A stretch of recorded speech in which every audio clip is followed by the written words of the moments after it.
discuss some more approximate computing techniques. So in memory access skipping, we can skip those memory accesses which are not very important, or we can fetch only MSBs. So I gave a question in the tutorial. I'm not sure if you discussed that yesterday. Now in memoization, we reuse previously stored results for similar functions or inputs. Right now, if we can do both memoization and approximate computing, we can use memoization for not just identical values but also similar values. So that is very, very useful for reusing result of an instruction across different lanes of a SIMD architecture. So I will discuss GPU architecture somewhat late in this course, maybe like lecture number 6th or 7th. So that GPU has a SIMD architecture. So for example, in GPU, multiple threads work in synchronization. Okay, so if you have, if one of the thread gets a result, right, and the operands of the threads are almost same, right? For example, one thread is working on 3.2. Suppose one thread is working on 3.2 plus 5.7. Another thread is working on 3.1 plus 5.6. Okay, so if you can approximate them, then both of their results will become same. So that's why whatever result one thread gets, you can repeat that result for nearby threads. Okay. Similarly, memoization, we can memoization is also useful for scatter gather and map computations.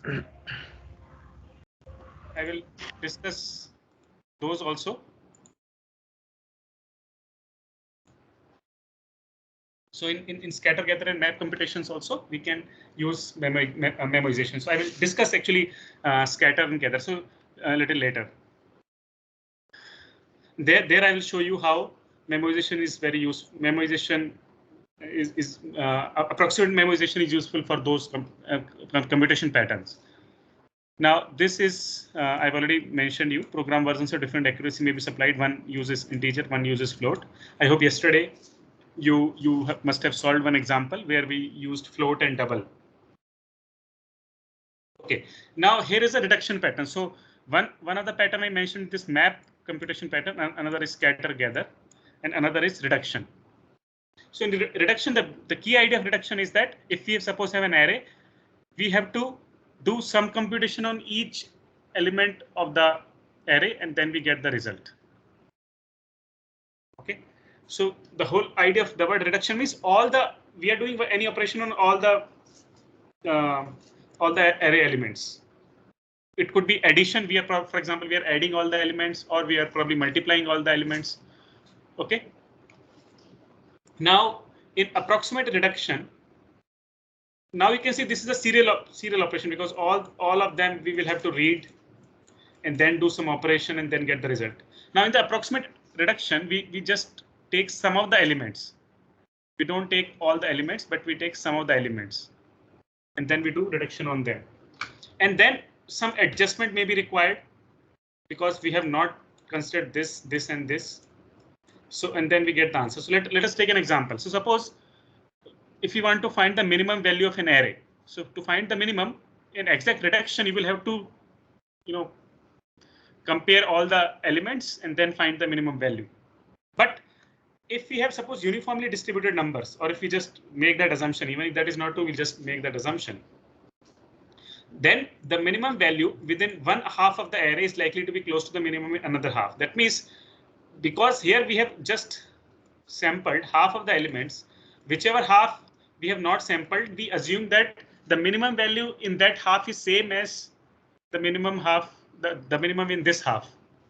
So we can just compute the minimum of any half, and that value will be similar to the minimum in another half. This is actually not sum. Sorry, this is finding the sum. It is sum of an array. No, not minimum value. Here it is sum of an array. So here some adjustment is required.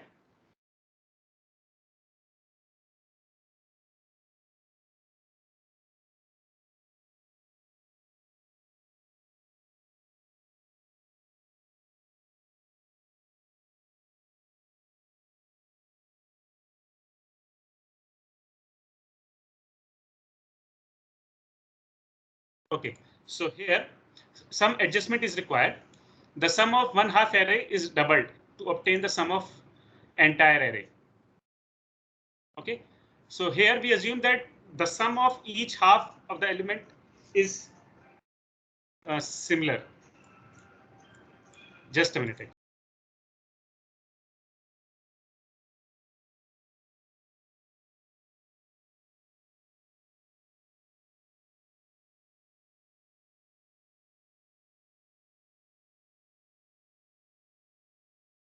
So here for sum, we just take the sum of half of the elements and we skip the remaining half and then we double because we assume that the sum of both the halves will be same. Okay, so in this way you can see, of course, this may not be true, but under certain assumption it could be true. And also even then some approximation will be involved. We can't always get the exact answer, but sometimes we are fine with that answer. So but the whole benefit is that we have really reduced the number of elements to be read by half. Sampling, everybody knows sampling is all about approximation. The more we sample, the more we are doing approximation. So use of sampling in a MapReduce job only. So MapReduce is a very well-known algorithm. So instead of doing MapReduce algorithm on all the data elements, we are doing map tasks on only 4 of them. 1, 2, 4, 6, processing 10 input data items. In this map task, there are 10 data items. 1, 2, 3, 4, 5, 6, 7, 8, 9, and 10. And you know that with increasing size of the data, our quality will improve, right? If our suppose sampling ratio is 1 out of 100, if it is 1 out of 100, then we will get very poor result. But if it is 1 out of 2, then we get much better result. Okay, now early termination is a very interesting idea. So this is very useful when so there are iterative refinement algorithm where we do the iterations. With each iteration, the error quality is reduced, just like Newton-Raphson method. So instead of terminating at full convergence, we can stop when improvement by successive iterations becomes very, very small. And this is useful when error is reducing exponentially in each iteration so that error reaches 0 asymptotically. Let us take an example of it. So here, suppose this is an exact code. We have some initial error. So yesterday, I'm sure you must have done that Newton-Raphson example, which is an example of an iterative refinement algorithm. So we start with some initial estimate, or we have some initial error and or initial root x0. And then we iterate on it, and each time the error keeps on decreasing. And at one point of time when error is below tolerance, then we stop. There in the approximate code, we suppose have this error, then we store it as an old error. Then in each iteration, we are updating the error. And when not just the error has become less than tolerance, but even the if error minus old error, that means now error is reducing very, very slowly, then we can stop. Even before we have reached the tolerance, we just find out, OK, now anyway, there is not much improvement in the error in each iteration. So let us just stop. OK, so that is the idea. And in this way, we get the final error value.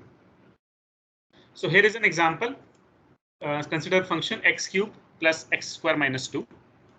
We try to find out its root using Newton-Raphson method. So here is this function x cube plus x square minus 2, and its derivative is 3x square plus 2x, right? Anybody who knows that derivation, they can find out this is the derivative function. And then we find out Newton-Raphson method. So this is h equals to function divided by derivative function. Now, if absolute of h is greater than epsilon, so our tolerance is epsilon. As long as it is true, we do one more round of iterations, and then we do x equals to x minus h. and then we keep on iterating. Our initial estimate of root was x0 equals to 40. We did not know what is the exact value of the root, and after some time we'll find out the exact value of the root. So now, so this was the exact code, right? This code was corresponding to this exact code. Now I will do, so remember this part, okay? Here, while condition has this fh greater than equals to epsilon. Now, on top of it, I also put one more condition that the previous value of x, that means the previous root minus the new root, if the difference between them is less than certain number, that means now my root is not improving a lot anyway. We have reached close to the root. So let us not just wait that we will reach exactly the root. We can just stop now that we have reached close to the root. Then we can also stop. Okay. So, and then here I'm trying to find out how many iteration did I have to do here and how many iteration did I have to do in the previous case. So here is my result. So as you can see, the exact answer is 1. Okay, the exact answer is 1. Now in the original case, we keep on iterating. So in 13 iterations, I will get the exact root. But here, what I do, I find out that what is the difference between this and this. So this difference is large, almost 14. Now here it is almost 9. Here it is 6, 2, then 2, then 1, then 1, 1, 1. So less than 1. So here now here difference between them is actually very, very small. It's not very large. It is less than some whatever max change that I had kept for this. And then that's why I stop here. I don't go all the way till 1. So between this and this, as you can see, the error is not very large, but I have saved 2 iterations. Okay, I have saved 2 iterations. So is it clear to everyone, or do you have any question?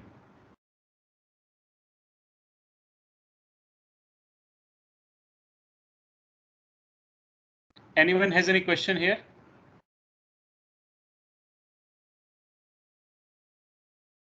So why did we stop early? On what basis did we stop early? Okay, this, if you are able to answer that question, that means you have understood it.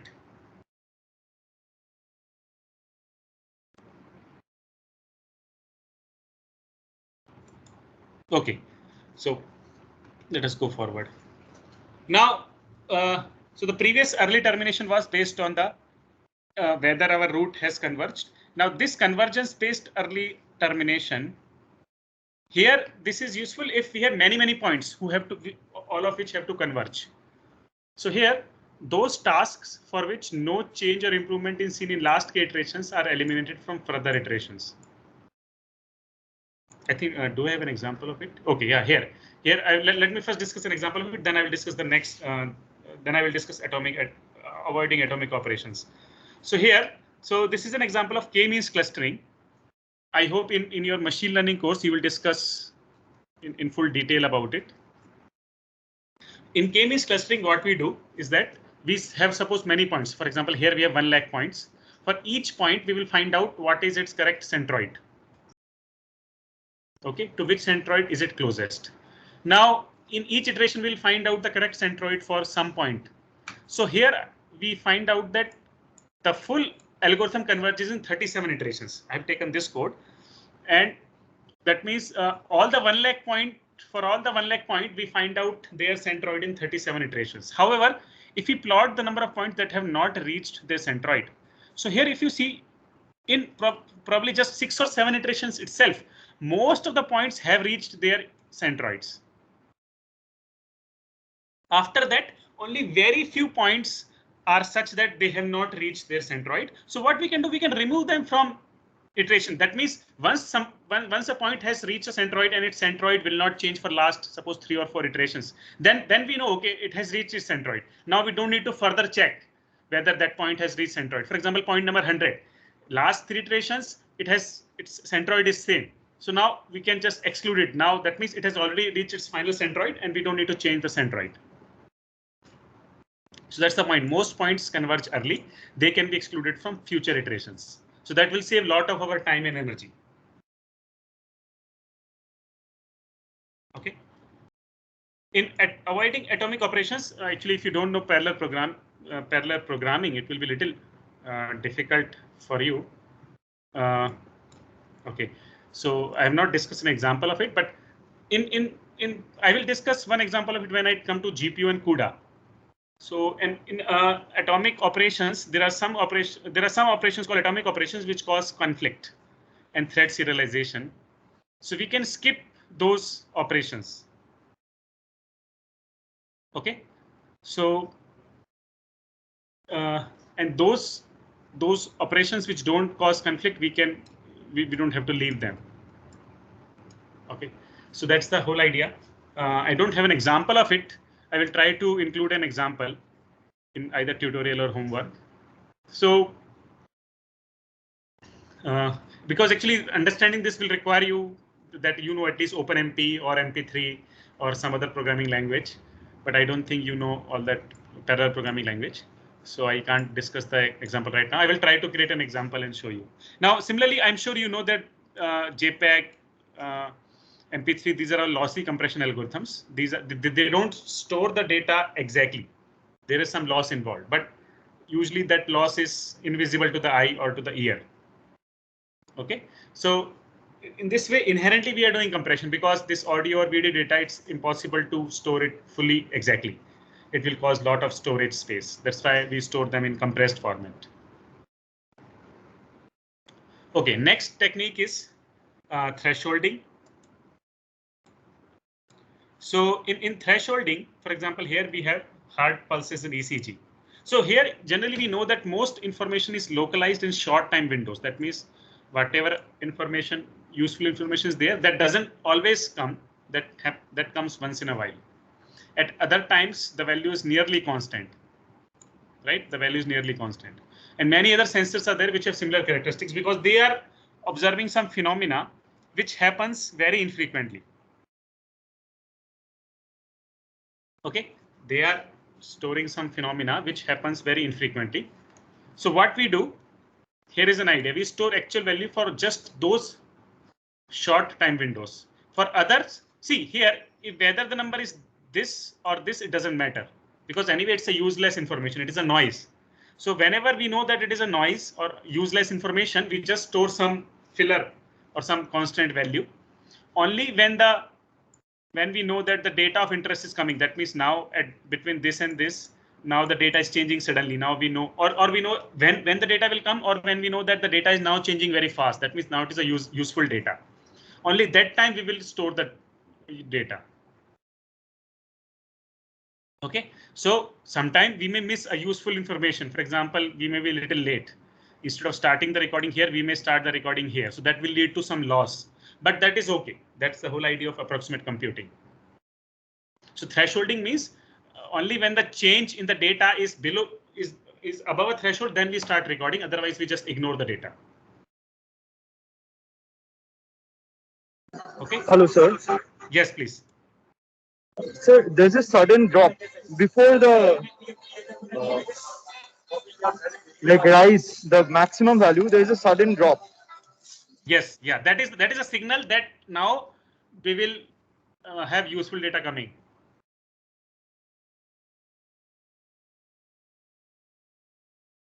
Is it okay?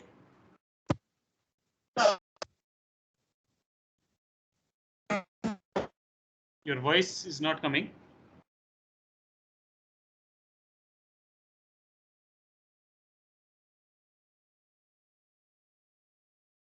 Okay, I'll go forward.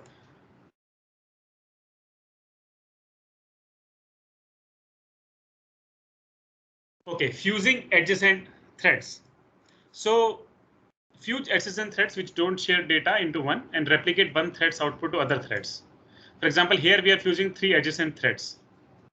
So here, this was our normal exact function. And this is our approximate function. So here what we do, we just run we run the code for 1/3 of the threads, and whatever output we get, we copy to the nearby 2 threads. Now, why 3 threads? That means our sampling is 1/3. If we go to 1/10, we'll get very coarse, very approximate results, which may not be acceptable. So that's why. So whole idea is nearby threads are working on almost similar data. That's why their inputs are almost similar, and that's why their output will also be similar. That's why we are doing this strategy.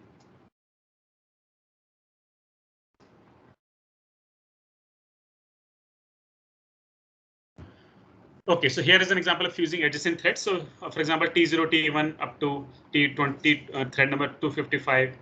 We have this origin thread configuration. Now, here we have fused T0, T1.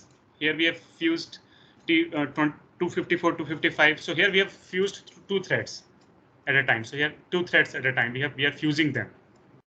So fusing just means that only one thread will run, and its output will be copied to the thread which is fused with it. Okay. Now here is an example of relaxing dependency to parallelize iterations.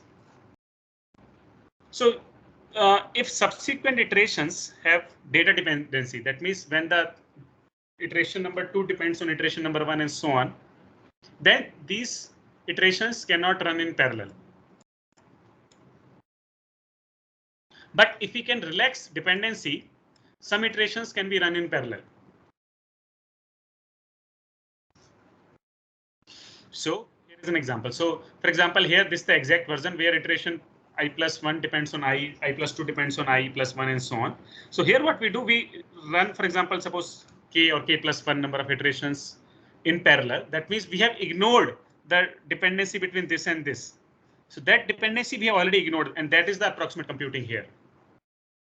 And when we have executed k iterations, then we stop. That means we allow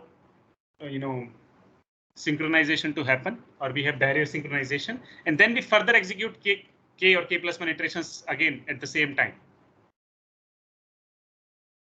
So if you have a large value of k, very large value of k, you will get a lot of error. That's why you have to keep a relatively small value of k, because in that case you are not ignoring the dependency between all the iterations, but only between those k iterations you are ignoring the dependency.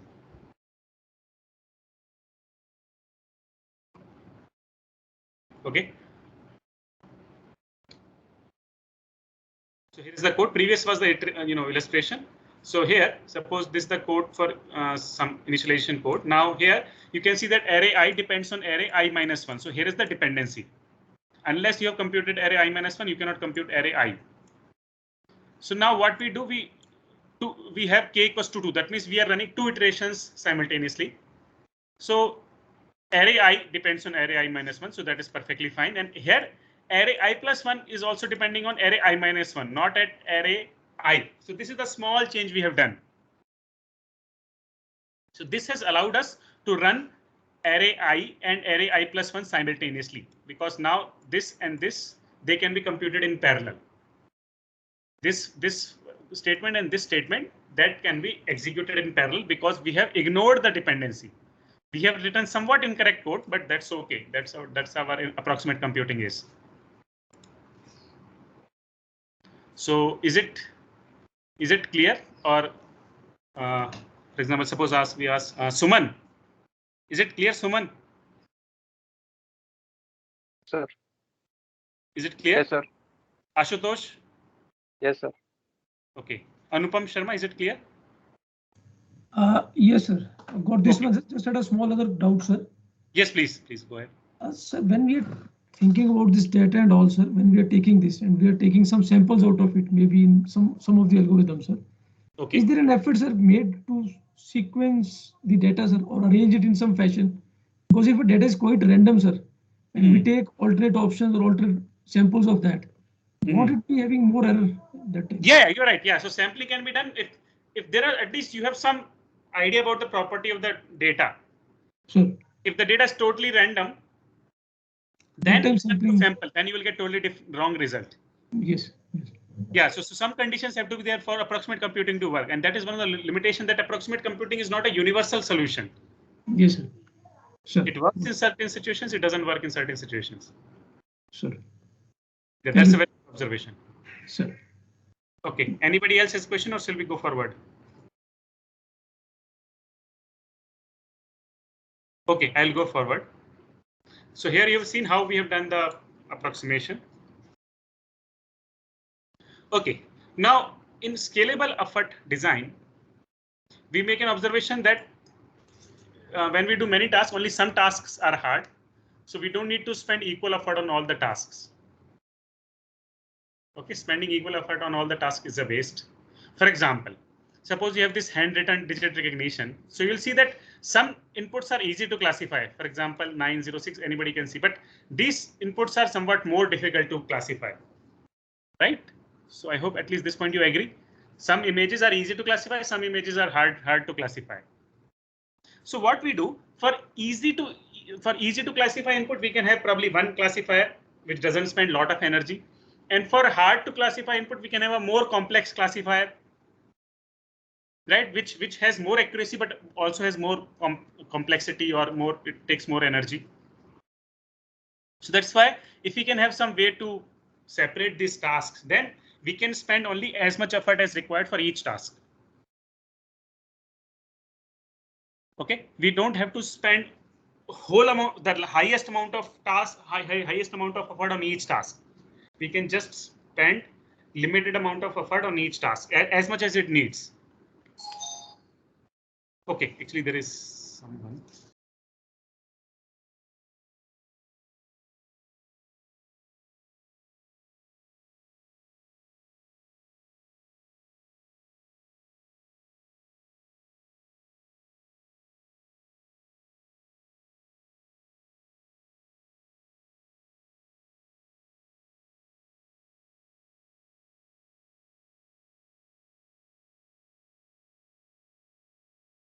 Okay, so here's a traditional approach where all the input tasks, they go through the best accelerator, which has highest amount of energy consumption, and it gives good result for all the images or all the inputs.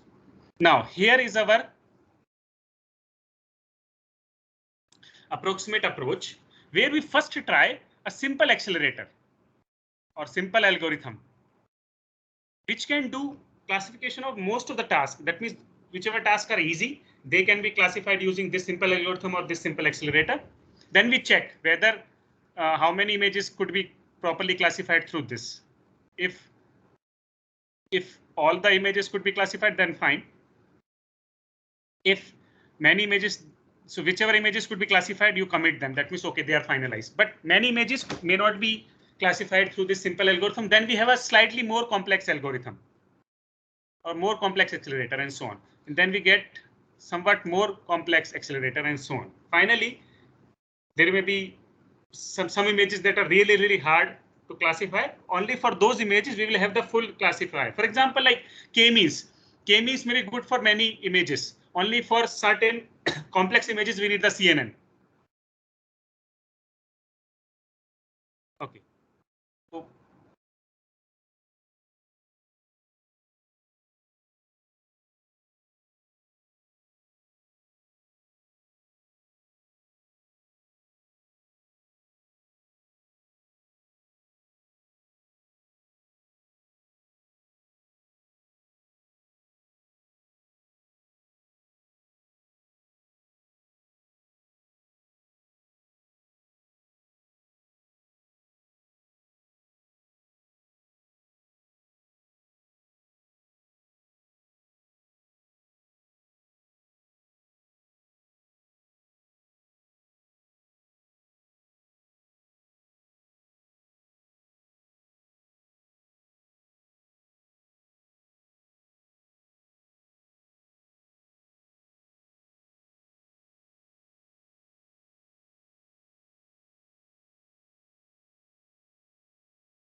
Sir, you are muted.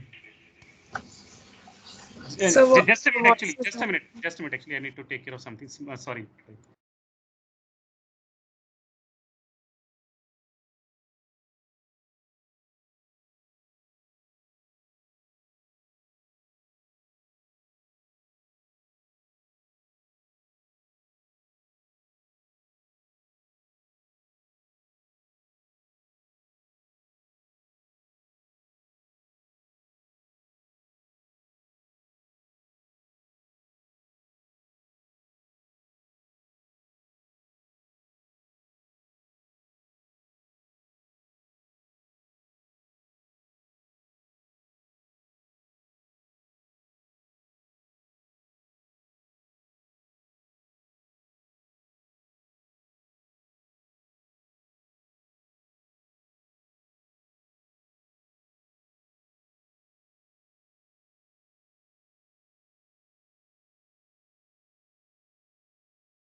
Okay, sorry for the interruption. Actually, today is Saturday. Some certain things I have to take care of. Okay, now I hope this one was clear how we used only the scalable effort. That means instead of right away committing all our efforts, let us decide how many effort are required for this task. Let us not spend more than that effort. So that is the idea of scalable effort. Okay, now let us say DRAM. So here DRAM is a memory. Okay, and DRAM uses capacitor to store the charge. That means to store the data. Excuse me, sir. So yes, please. Sir, in the last slide, Yes. Yes. so by using the approximate approach, haven't we increased the number of checks and the number of steps through which the same amount of input data has to pass? No. Same amount of input. Yeah. You're right. So that's why this is the trade-off. So this approach will be beneficial if most of the images can be classified early. Okay. And the effort required by accelerator 1 is much less than that required by this precise accelerator. That's a very good observation. So that's why only if it is really lightweight, then only we can use that accelerator before. Otherwise, it is for some tasks, it is repeatedly we are testing some accelerator and then nothing is working out. Okay, sir. So like we are using this approximate approach only when we are actually gaining in time and processing. Yes. Yes. So exactly. we'll have to basically screen that input task first. Like, can it be used applied to approximate approach or not? Yes. Yeah. That means user must have some idea. Okay, now this can be done. Yes, or this will provide a benefit. Okay. Thank you, sir. For example, if for example, suppose CNN versus KNN. KNN, you know that okay, is much lightweight than CNN. Then you can do it. Suppose one of the accelerator is, I will try to give an example. So it's good you brought it out. I will create an example to make sure to try to allow you to learn whether it is really useful or not. Okay, so that will help you decide whether it's good to use this approach or not. Okay, now in DRAM requires refresh operation because DRAM has a capacitor which loses charge over time. So if you refresh after every 1 second, then this is your error rate. That means error rate is quite small. And if you refresh after every 20 seconds, then you get much larger errors. Okay, and in each byte, so many bits can flip. Okay, so of course you could always refresh very frequently, then you don't have any error, but then you are spending a lot of energy for the refresh operations. So what we do here, self-refresh power saving. So here, this is the error rate, which keeps on increasing as you increase the refresh cycle. And power saving, you get somewhat higher power saving, but after some time it just saturates. Power saving, see, for example, after 2 seconds, you don't get much power saving. Okay, it just power saving saturates. Now, DRAM error rate versus power saving. So here, reduction in self power refresh as you increase. So these two figures are connected as this one is with respect to refresh cycle. This is with respect to error rate. So as your error rate keeps on increasing, your power saving saturates. So that means, for example, maybe 2 seconds is a reasonable trade-off. After that, anyway, you don't get much power saving, but only just your error keeps on increasing. So let us keep our refresh cycle to be 2 seconds. That means let us not keep it 1 second, but we can keep it 2 seconds. So that we are not having too many errors. At the same time, we are saving some amount of power. Now what we do, we suppose have 3 types of scheme. Let us first talk of just conservative scheme. So in system or in the memory, we have code portion, we have stack. You may not know what stack is, at least you must have heard of stack. We have global memory, we have heap, and heap can have 2 parts. One is critical part of the heap, another is non-critical part of the heap. So in the conservative scheme, we refresh these portions at high refresh, that means frequent refresh, and non-critical portion of the heap, we say, okay, let us do it low refresh because anyway, it's not so important.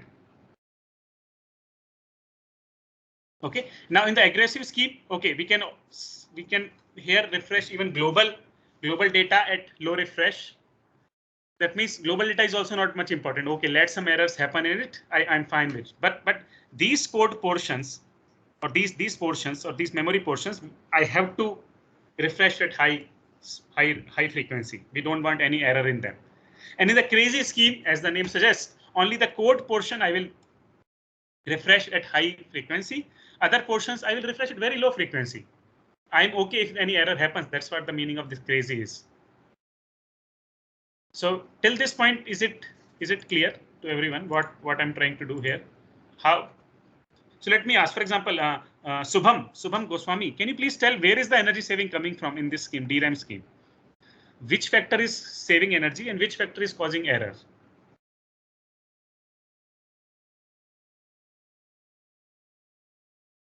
Hello. Yes, Subham. So can you repeat the question once again? So in this, whatever optimization I'm suggesting, where am I losing energy or where I am gaining energy? Which factor is bringing energy saving? What thing is bringing energy saving?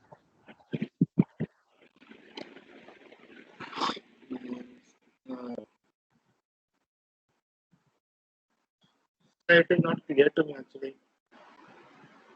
Okay, so if that is not clear, that means you have not understood. Okay, Vikas Sahu. Yes, sir. That capacitor, that discharging part, sir, that is where we're losing the energy. Yeah, that's very good. So now where are we saving energy by? What is the energy saving idea in this whole slide? Okay, let me explain again. See, DRAM, every cell has a capacitor. So after every some time, for example, 1 second or 2 seconds or less, I will have to refresh that every cell. So one option is I refresh very frequently. That means I refresh operation is there, where we read the data and write it back, because the capacitor was discharging. We don't let it discharge. So refresh operation takes some energy. How it takes, let us not go too much into circuits. So if I refresh very frequently, I'm spending a lot of energy. If I refresh very less frequently, then I'm wasting energy, or I'm spending extra energy. So that is the trade-off in the terms of energy. And if I refresh very less, that means very less frequently, infrequently, then many errors will happen because some data will be lost. Okay, and that is a trade-off. The trade-off is if I do not refresh frequently enough, some of the data will be lost, and that will lead to errors. So my trade-off is between energy saving and errors. Now, if the errors happen in useless or non-critical portion, I'm fine. But if the error happens in the critical portion, I cannot tolerate it. I cannot allow it. So now is it clear, Kunal? Can you explain where is the energy saving? Sir? Yes, Vikas. Sir, so there we can classify that where we can error can be tolerated somewhere, some data where error can be tolerated, and somewhere that error cannot be tolerated. Yes, that can clarify that, means differentiate that. Yeah, so here, for example, here that part is given here, for example, code stack. For example, let me take an example. Suppose A plus B. Okay, now any error you may do in either A or B. But suppose if you do an error that A plus B becomes A into B, that will be a huge error. Right? You cannot change plus to multiplication. Although A may be changed to A.001. That means if A is 3.01, you can make it 3, or you can make it 3.2. That will lead to only small error. But if you change plus to into, that will lead to a huge error. So that's why actually we have not discussed what this code is, what is stack is. That requires operating system knowledge. I'm not sure, many of you may not be from CS background. So that's why let us not go into it what it is, but you just get some idea. Okay, there will be always some important code portions. There are some unimportant code portions. So that is where this difference is. Okay, so each user will know that, okay, this portion is useful, this portion is not useful. Is it fine?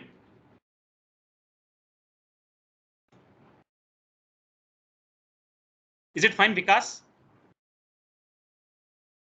Yes, sir. Yes, sir. Okay. Okay.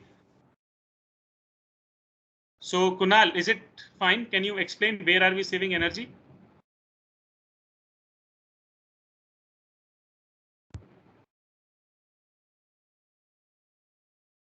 Kunal?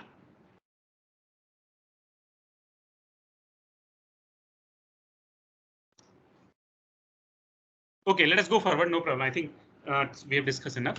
Now from this point, let us see how we do. So programmer will tell, for example, this is called object. So which objects are critical, which objects are not critical. For example, these objects are critical, these objects are not critical. Then we will store critical objects in critical pages and non-critical objects in non-critical pages. And whichever critical pages are there, we will map them to normal refresh DRAM. That means that part of DRAM which is refreshed at the normal rate, and non-critical pages will be stored in the DRAM which is refreshed at low frequency or infrequently. Okay, so because you may not be from CS, so you don't know all this, so you can just ignore all that. These are all not so important, at least. But what I'm just saying is how it all works. These are different levels of software stack. This is the programmer level, this is the runtime, this is the OS. Finally, we have come to DRAM. That means whatever you know, you have conveyed it to DRAM. How do you convey it? Through different layers. So that is not very important to us. Ultimately, you can just think that we have stored critical portions in the normal refresh DRAM. That means that part of DRAM, suppose we segregate, okay, this part of DRAM will be refreshed at normal rate. This part of DRAM will be refreshed at low frequency. Okay. So that's what we have done here. We have somehow conveyed this information to the whole of system so that it stores critical data in normal refresh DRAM and non-critical data in the low refresh DRAM. Okay, now let us see how we can do leverage value locality. So in value locality, what happens is that we due to value locality, nearby pixels will have similar value. So I told you an example of this. For example, this wall is there or the sky is there, right? So nearby pixels will usually have similar values. Or if there are certain patterns, suppose there are stripes, lines of different colors, then you will know that the lines of the same color will have similar pixel value. Okay, so here what we can do, we can use this idea that value of the center of the tile can approximate all the neighboring value. That means instead of storing these 9 values, let us just take one value and approximate it for the remaining 8 values. Here we don't do this kind of very coarse approximation, but we do in each row. That means out of the 3 values, we just take one. Out of the 3 value, we just take one. Out of the 3 value, we just take one. And whatever result comes, we copy it here and here. Similarly, here we are doing column wise. In each column, we just take one value and we copy that result to nearby value. Okay, so it's almost like sampling, right? It is almost like sampling.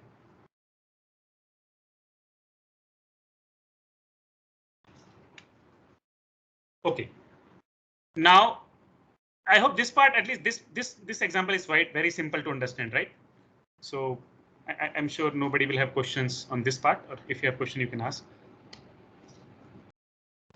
Now, let us see voltage scaling in SRAM.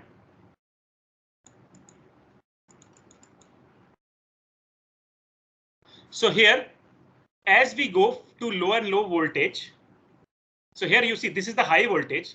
Remember, see, this is the higher voltage 0.9 and this is the lower voltage 0.3. So as we go from high voltage to low voltage, at certain point of time, voltage below a particular level is unreliable. Okay, that means that then we have huge amount of error. Above also we have some error, but that is at least tolerable. But after certain amount of voltage, the yield becomes 0.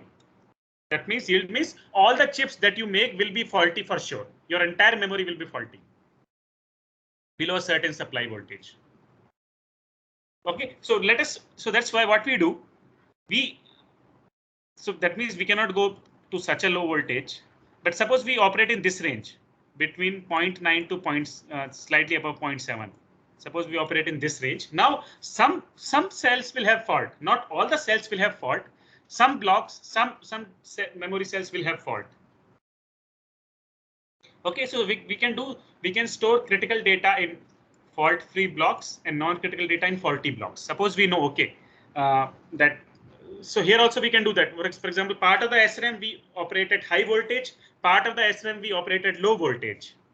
Now, whichever data is crucial, we map it to high voltage SRAM. And whichever data is non-crucial, we store it in the low voltage SRAM. Okay. And if the faults become too many, we can just disable that block. Okay, we can remove it from operation. That means just retire it. Sometimes we find out that the faults have become too much, then we just stop using it.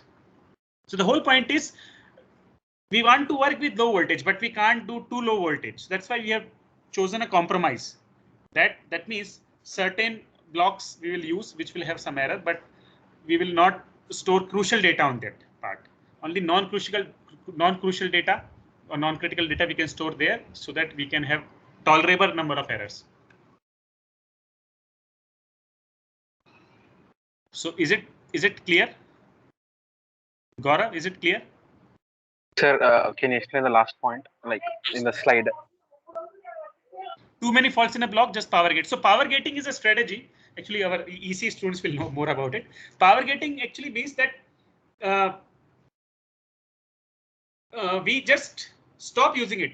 For example, in power gating means there is a clock gating and there is actually power gating. So power gating means we just disable that block. We stop using it. We just disable that block.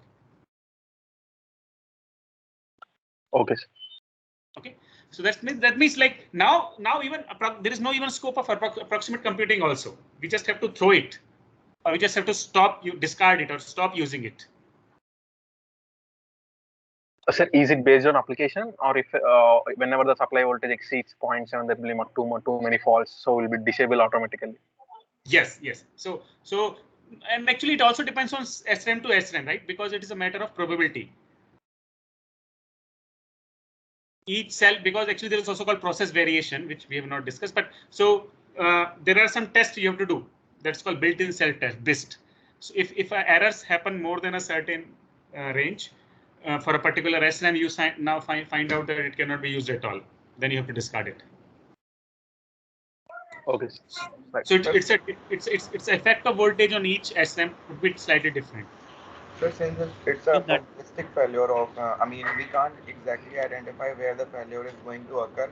So how we will pre-decide that where to store critical data? I mean, which blocks are for sure that they won't That's a good question. So that's one option I gave us. Certain portion of the SRAM you operate at high voltage, and certain portion of the voltage you operate at low voltage. Okay. Then it is easy, right? Yes, sir. So that is one way. Another option is there are actually some tests that's called built-in self-test, BIST. So that we can use to find out whether some blocks have failed or not.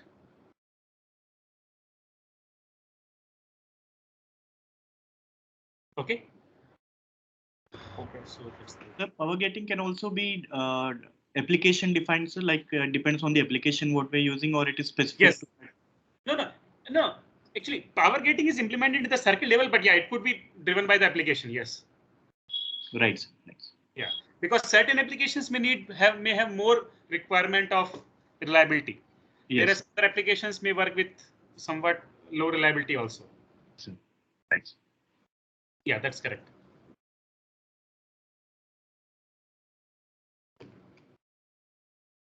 Okay, so let us this will be the last idea for today. Here, working with faulty memory cell using faulty hardware. So on each write, we shift the data circularly to store LSB in the faulty cells of the memory, which reduces error magnitude. So let us see an example.